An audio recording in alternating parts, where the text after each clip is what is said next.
sa tunog na sagad sa pagbayo. Inilapat mga kwento sa mikropono, bumuo, sumugal sa hindi mo pa alam. Sa malayang paghayag ng mga karanasan, ito'y tula sa tunog na sagad sa pagbayo. Inilapat mga kwento sa mikropono, bumuo, sumugal sa hindi mo pa alam. Sa malayang paghayag ng mga karanasan. 2017, pinasok ko ang scene. Hindi sapat ang gamit sa piniling harapin. Naglaro sa palaro, ang dami ng umaangkin. Pasok pa rin kung usapan ay istilong pandiin. Nang humanay sa mga bituing tiningala, ay katulad mo lang din na nagpakabihasa. Hanggang tumalas ang talent at palaging bitbitin ang isipan na hinubog ng sariling pagtingin. Ito'y tula sa tunog na sagad sa pagbayo. Inilapat mga kwento sa mikropono, bumuo, sumugal sa hindi mo pa alam. Sa malayang paghayag ng mga karanasan, ito'y tula sa tunog na sagad sa pagbayo. Inilapat mga kwento sa mikropono, bumuo, sumugal sa hindi mo pa alam. Sa malayang paghayag ng mga karanasan.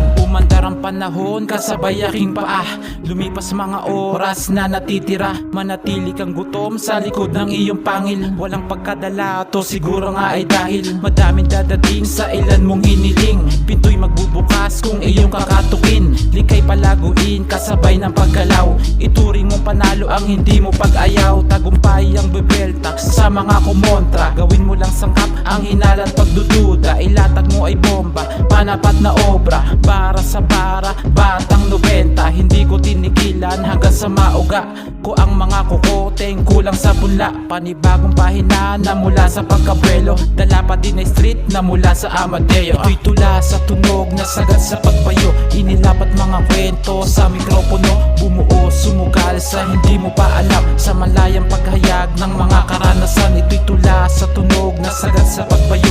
Inilapat mga kwento sa mikropono, bumuo, sumugal sa hindi mo pa